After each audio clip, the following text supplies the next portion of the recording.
to News and Views with myself, Salailo Makwidiri, and we're going to be heading out to Syria now. I think this is the biggest story of the week. The fall of Bashar al-Assad's regime has almost reshaped the chessboard in the Middle East, and it's interesting that almost, for the first time in over 50 years, Syria is under new leadership, but it's coming with a cost. Tensions are flaring in Suwaida.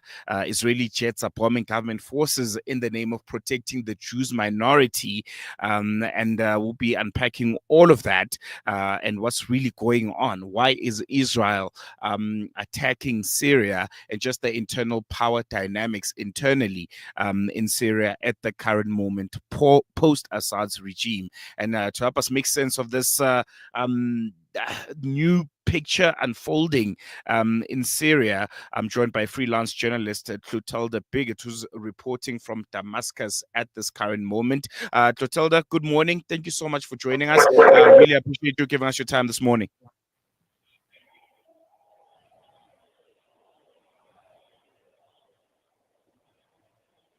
Clotilde, can you hear me?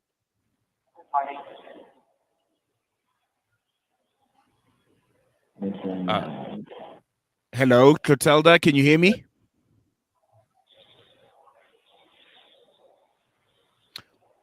Clotilde, can you hear me? Good morning.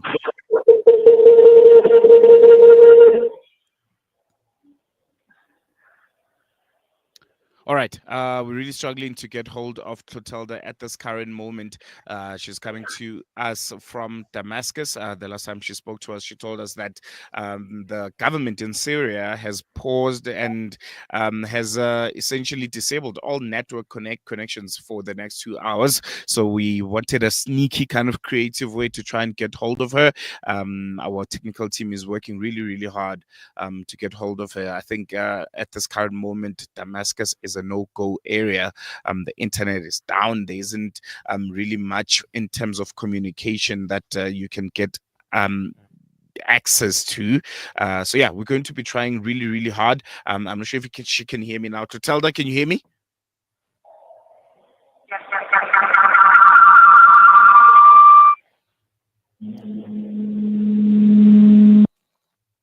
All right, we're going to take a quick break. We'll try and get hold of Clotilde. We'll try as hard as we can, because I think what's happening in Syria right now is very, very important. And you need to get first-hand information on what's really happening. So more on that after this. Breaking stereotypes, moving boundaries, joining hands. Salam Media.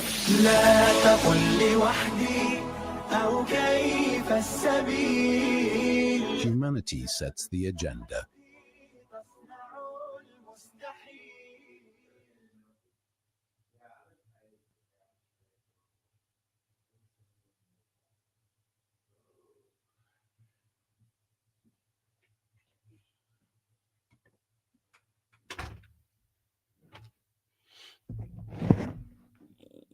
Our brothers and sisters in Palestine are enduring unimaginable hardships. Ashraful aid teams are on the ground, delivering crucial aid to those in need. But we can't do it alone. Palestine is suffering, and they need your help. Your support can make a world of difference.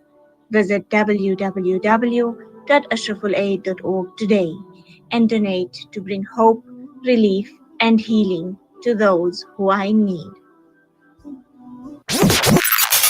I think we must immediately dash their hopes. This is strictly for white South Africans.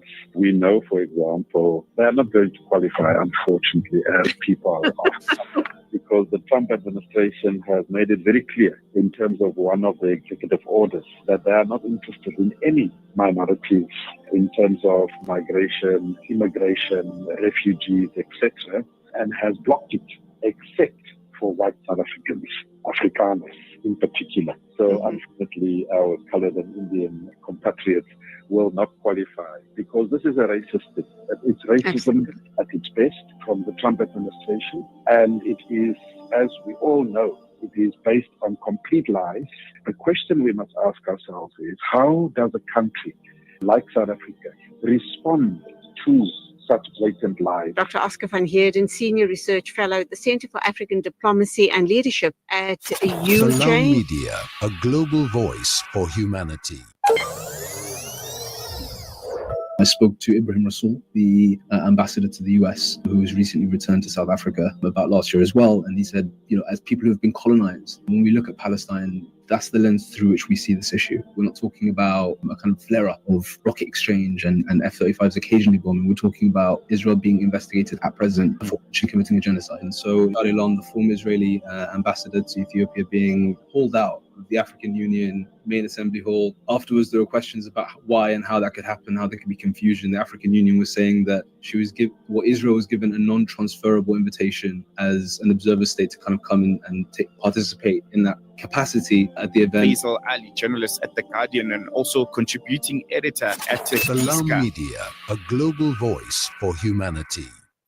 Breaking stereotypes, moving boundaries, joining hands. Salam Media. Oh, it's Bigot. All right. Got it. Humanity sets the agenda.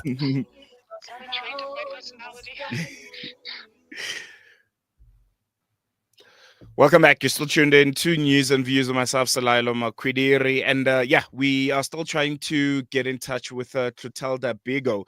She's coming to us live from Damascus. The network is a bit difficult. It's really, really frustrating. I think she told us that the internet is currently down. The government has switched off all SIMs for the next 2 hours. So we're trying some really, really creative ways to try and get hold of her, and we're trying to get her live from Damascus just to give us the latest. Clotilde, we're trying to get hold of you. It's a bit tough. Are you able to hear me now?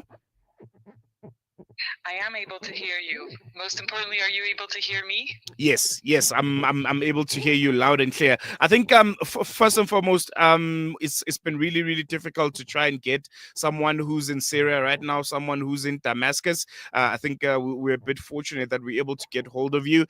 If you can just give us the latest right now regarding what's happening on the ground in Damascus and in southern Syria at this current moment, especially following the Israeli airstrikes. Okay, so there's two separate things that are very important to talk about. First of all, the situation in the south. In Sueda, the government forces have retracted from the city. They said that the situation is now calm, but no one has actual access to the south. Us journalists, we cannot go, so we cannot confirm what is happening. And the service was down, as well as electricity was down. So being in contact with people in Sueda was extremely difficult. But apparently the situation has calmed down. What transitional president Ahmed Ashara said is that he basically gave the power, or at least concerning the security situation, to certain tribes in Sueda, and so the government has retracted. And after in Damascus, where many Israeli strikes happened yesterday, the situation this morning is quite tense. There is a lot of security forces on the streets. They are checking, for example, last night when I arrived to Damascus, they opened our trunk as soon as we got into the neighborhood, because I am in a minority neighborhood with the majority of Christians. And so there's a lot of tension, but what the security forces want to portray is how they have everything in hand, how they are controlling everything with extra security. Very, very concerning picture that you're painting there, Clotilde. I think if we can just track back a bit, and I think in a short summary, just to give a bit of context and background for our listeners to what exactly led to these clashes between the Druze fighters and the Syrian government, and ultimately the involvement of the Syrian forces in Sueda. So it all happened a few days ago when a Bedouin tribe who there are lots of Bedouin tribes in Syria, kidnapped a Druze, simply a shop vendor, and then looted basically his truck. And then the Druze fighters, or the Druze population, which is heavily armed, decided to fight back. And so this basically had a very big snowball effect, where you had from one side the Druze and from the other side the Bedouins. And then that's when that's when the government forces came and entered Sueda. And then there was a lot of exactions, a lot of war crimes that happened with young people, old people, women, civilians, military, everybody that were killed point blank for most of them. There was tonight, there was a dozen bodies that were discovered inside a hospital in Sueda, and now they're struggling because there's over 350 people that were killed. They are simply struggling to identify the corpses and to stock them. That's very basic things that are needed right now. And that's when the Israeli government decided, because they portray themselves as a government that defends Druze's rights, because the Druze minority is a minority which is present in Syria, in Lebanon, but also in Israel. And so the Israeli army, since the fall of the regime, has always said that they were going to protect the Druze minority. It is very important to note that an infinite minority of the Syrian Druze want this protection from Israel. Most of them refuse it. But this is simply the message that Israel wants to send. They also said that they wanted to cut all security and all power of the new regime in place, with yesterday an Israeli minister that said that he wanted to cut the head of the snake of the regime, which was a basic, very clear threat to Ahmad al-Shara, asking for the Israeli government to simply assassinate him. I want to focus on that element. The Israeli government saying they are essentially acting to protect the Druze community. Firstly, how is this narrative being received inside Syria, and do Syrians see Israel's involvement as a genuine humanitarian intervention, or as a strategic move in disguise? We know the different elements and the different kind of communities in Syria at this moment. You have the Kurds, you have the Druze, and many others, and they all seem to want some sense of independence from the new central Syrian government. And a united Syria, for some reason, feels like a threat to the Israeli state, especially along the southern border. Yes, exactly. A united Syrian country also means a strong Syrian state. And this is something that Israel does not want. They do not want a strong Syrian state. They do not want a strong Lebanese and Hezbollah presence close to their borders. They said that they wanted Syria to be a country with whom they can interact like they do with Egypt and Jordan. Israel has always repeatedly attacked its neighbors these few months, every single day. One of their opponents, one of their enemies was bombed. And this is something that Syrians are perfectly aware of. And this is why a minority, really a very small minority, there's one Druze leader which called for the protection of Israel, but he is not followed by many people. And there has been protests in Syria, in different cities, whether it's Damascus or Hama, for the retreat of the Israeli regime, not only the stop of course, the asking them to stop the bombings of Damascus and of the country, but also to retreat from the Jolan in the south of the country, which is also an area that Israel seeks to defend, according to their what they say, in order to protect the Druze minority, because the Druze minority in Syria is around in 12 cities where they are a majority, but mostly in the south of the country, next to Israel. So basically, Syrians know, we have seen these past 2 years, they have learned from what happened, whether it is in Gaza, whether it is in Lebanon, that if Israel comes in and if Israel takes more territory, then having them leave this territory is extremely difficult. And this is what Syrians want to prevent today. Mm, mm, very, very important. I want to touch a bit on Syria's interim government and how they have reacted to all of this, how they've reacted to the involvement of Israel's military. And has there been any response to them, any statement that, shows their positioning in this conflict?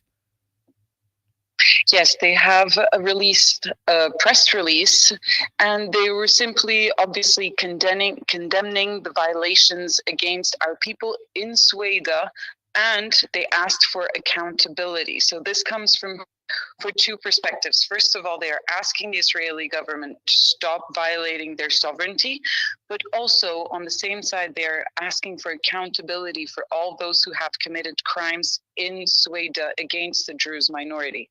But something that is very important to note is that multiple people who were committing these violences, who were killing people from the Druze community, are actual part of the new government. They are factions which have joined the new government, and these are factions that the transitional president Ahmed Ashara seems to struggle to contain and struggle to control. And so there are two sides. First of all, the Israeli government, having bombed Damascus today, having bombed the headquarters of the army, the Ministry of Defense, means that for many Syrians and for the new regime, that they were not actually against the previous regime, Assad's regime, but they are against this one.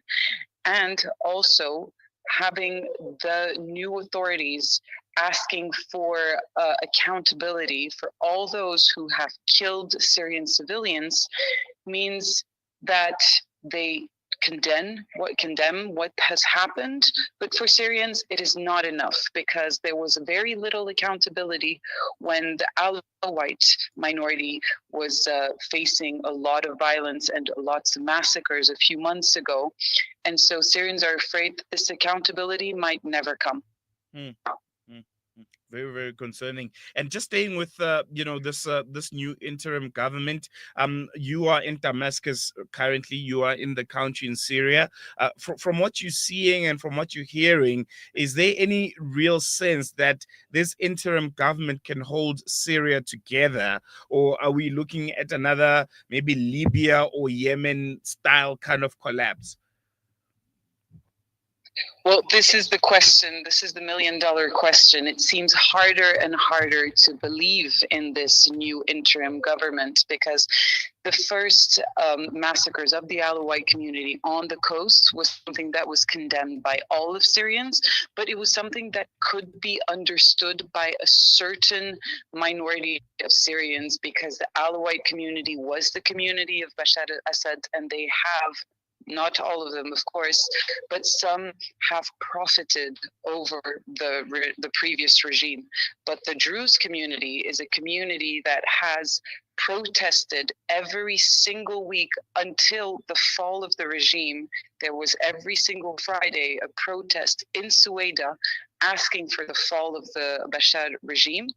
And so it is completely unfathomable for the majority of Syrians that this community would be attacked as simply because they are a minority, because it is not possible to accuse them of being pro-regime.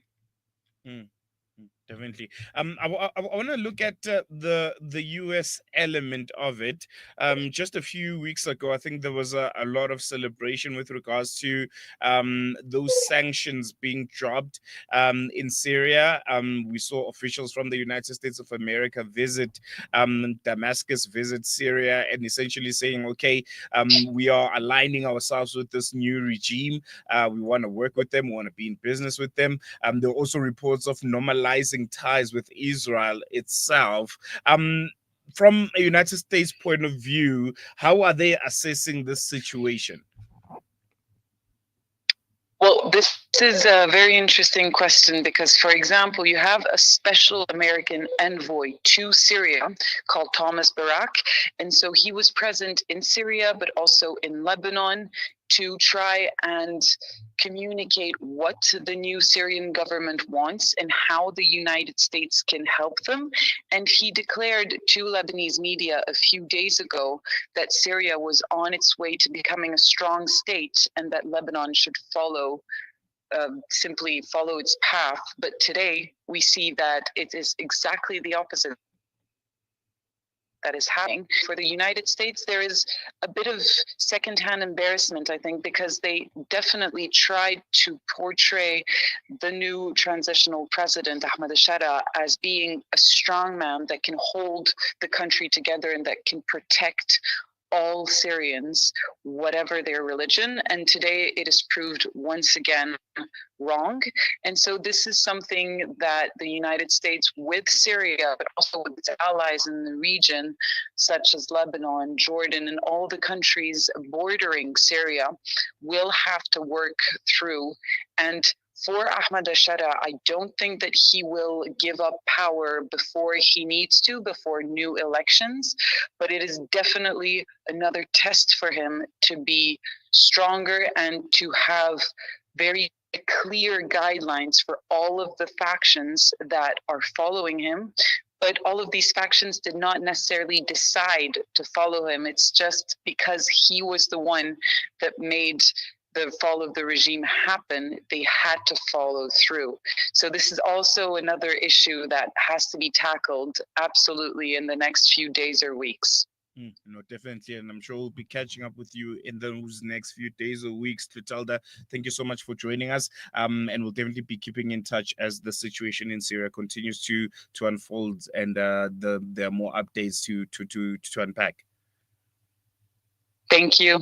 There you go. That was Clotilde Bigot speaking to us live from Damascus and essentially helping unpack, I think, a Syria that is currently at crossroads, between fragile hope and a familiar heartbreak of some sort. The question now is, can Syria really begin to heal? To find itself, or will sectarian wounds reopen into deeper divisions? I want to engage with you. What do you think? Do you think this new regime, this new presidency of Syria will be able to lead Syria towards democracy? I think after 50 years of, a regime that almost decimated the whole country.